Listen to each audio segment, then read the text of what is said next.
Nandamuri Balakrishna career ఆరంభంలో తండ్రి చిటికిన వేలు పట్టుకుని నడిచి తండ్రి చోటి బిడ్డలా ఉండిపోతాడన్న విమర్శకుల అంచనాలను తలకిందులు చేస్తూ తక్కువ కాలంలోనే స్టార్ హీరోగా ఎదిగారు. బాలయ్య బాబు తండ్రిని వీడి అగ్ర కథానాయకుడిగా నిరూపించుకోవడానికి దోహదం చేసిన 5 సినిమాలు ఏంటో, ఆ సంగతులు ఏంటో ఈ వీడియోలో తెలుసుకుందాం. ముందుగా ఎలాంటి సందేశం లేకుండా మంగమ్మ గారి మనవడు గురించి చెప్పుకోవాలి. ఈ మూవీ బాలయ్యకు సోలో హీరోగా తొలి బ్లాక్ బస్టర్ అందించింది. కోడి రామకృష్ణ డైరెక్షన్ లో 1984లో వచ్చిన ఈ మూవీతో నిర్మాతల పంట పండింది. ఈ సినిమాకి పెట్టిన కాసులు రాసులు అయ్యాయి. ఈ సినిమా సాధించిన ఘన విజయంతో బాలయ్య ఫ్యాన్ బేస్ 10 అంతలు పెరిగింది. 5 వారాల పాటు వారి కేంద్రాల్లో హౌస్ఫుల్ అయి స్టేట్ రికార్డును క్రియేట్ చేసింది. మంగమ్మ గారి మనవడు భీమవరం, హైదరాబాద్, గుంటూరు, విజయవాడ, రాజమండ్రిలా విడుదలైన అన్ని చోట్ల బ్లాక్ బస్టర్ దిశగా దూసుకుపోయింది. ఈ మూవీ ప్రొడ్యూసర్ భార్గవ ఆర్ట్స్ అధినేత ఎస్ గోపాల్ రెడ్డి కోడి రామకృష్ణ, బాలకృష్ణలతో వరుసగా సినిమాలు చేస్తూ తర్వాత వచ్చే ముద్దుల కృష్ణయ్య సినిమాను బ్లాక్ బస్టర్ చేస్తానంటూ మంగమ్మ గారి మనవడు 100 డేస్ ఫంక్షన్ లో కోడి రామకృష్ణ చెప్పి నిరూపించారు. ఇక నెంబర్ 2, మంగమ్మ గారి మనవడు సినిమా తర్వాత బాలయ్యను స్టార్ రేస్ వైపు తీసుకొచ్చిన సినిమా అనసూయమ్మ గారి అల్లుడు. ఏ కోదండరామరెడ్డి డైరెక్షన్ లో 1986లో రిలీజ్ అయింది. ఈ సినిమా స్లాబ్ సిస్టమ్ లో జంట నగరాల్లో ఫస్ట్ 100 డేస్ ఆడి సినిమాగా రికార్డ్ సృష్టించింది. అనసూయమ్మ గారి అల్లుడు ఈ సినిమా బాలయ్య స్టైల్ మామూలుగా ఉండదు. అందుకే ఈ మధ్య తరచూ బాలకృష్ణ తనకు అనసూయమ్మ గారి అల్లుడు అంటే చిత్రం చేయాలని చెప్తుంటారు. పర్సనల్ గా ఆయనకి ఎంత టచ్ అయిందో అర్థమవుతుంది. ముఖ్యంగా స్టార్ హీరో కావాలంటే యాక్షన్, ఎమోషన్స్ తో మెప్పించడమే కాదు, కామెడీతో కూడా కనికట్టు చేయగలగాలన్న నిరూపిస్తూ బాలయ్య మరో మెట్టెక్కించిన సినిమా. శారదా, భానుప్రియ పొగరకు ముక్కుతోడే వేస్తూ అల్లరి కుర్రాడుగా బాలయ్య నటన అమోఘం. 8 కేంద్రాల్లో ఈ మూవీ 50 రోజుల పాటు హౌస్ఫుల్ కలెక్షన్లతో రన్ అయింది. ఈ మూవీ వచ్చిన ఏడాది 1986లో బాలయ్య నటించిన సినిమాలు వరుసపెట్టి విజయం సాధించడంతో ఆ ఏడాది టాలీవుడ్ కి బాలయ్య నామ సంవత్సరంగా మారిపోయింది. ఈ సినిమాలన్నింటిలో అనసూయమ్మ గారి అల్లుడు స్పెషల్ కాబట్టి ఈ మూవీ గురించి చెప్పుకున్నాం. నెంబర్ 3, మొగగోపాలుడు. 1987లో వచ్చిన ఈ సినిమా 10 కేంద్రాల్లో డైరెక్ట్ గా 100 రోజులాడి, షిఫ్ట్లతో 35 కేంద్రాల్లో 100 రోజులాడి, సిల్వర్ జూబ్లీ షిఫ్ట్లతో 365 రోజులు, హైదరాబాద్ షిఫ్ట్లతో 500 రోజుల పైగా ఆడింది.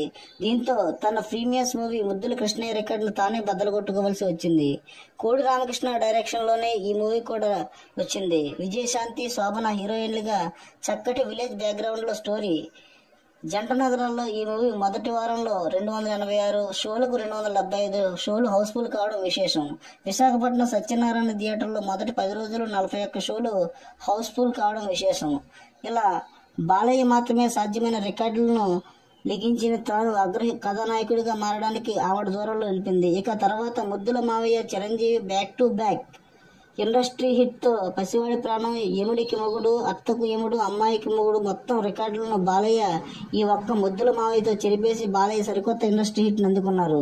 ఫ్యామిలీ ఆడియన్స్ తో పాటు మాస్ ప్రేక్షకులకు కనెక్ట్ అయ్యారు.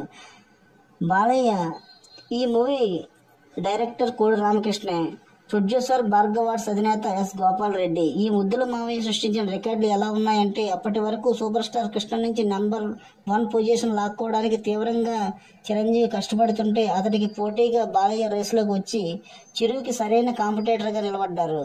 ఇలా ముద్దుల మావయ్యతో బాలకృష్ణ స్టార్ హీరో అయిపోయినా ఒక్క ఓరమా సినిమా పడితే బాలయ్యను ఆపడం ఎవరి వల్ల కాదని తేల్చింది. అలాంటి సినిమా వెంటనే వచ్చింది, అదే లారీ డ్రైవర్. 1990లో వచ్చిన ఈ మూవీకి డైరెక్టర్ బి గోపాల్.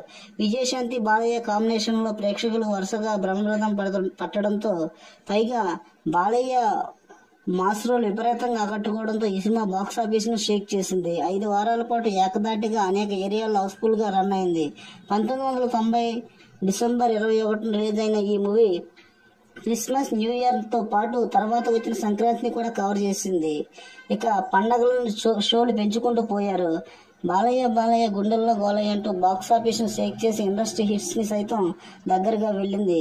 చాలా ఏరియాల్లో జగదేక వీరుడు, అతిలోక సుందరి కలెక్షన్లు సైతం బ్రేక్ చేసి పడేసింది బాలయ్య ఈ సినిమాతో. ఇక దీని తర్వాత విపరీతంగా పెరిగిన ఫ్యాన్ బేస్ తో తిరుగులేని ఆధిపత్యాన్ని నేటికి చూపించి చరిష్మా పొందుతున్నాడు. ఈ 5 సినిమాలు బాలయ్యను అగ్ర కథానాయకుడిగా తీర్చిదిద్దడంలో ప్రధాన పాత్ర పోషించాయని చెప్పడంలో ఎటువంటి సందేశం లేదు. ఓకే ఫ్రెండ్స్, మా వీడియో మీకు నచ్చినట్లయితే లైక్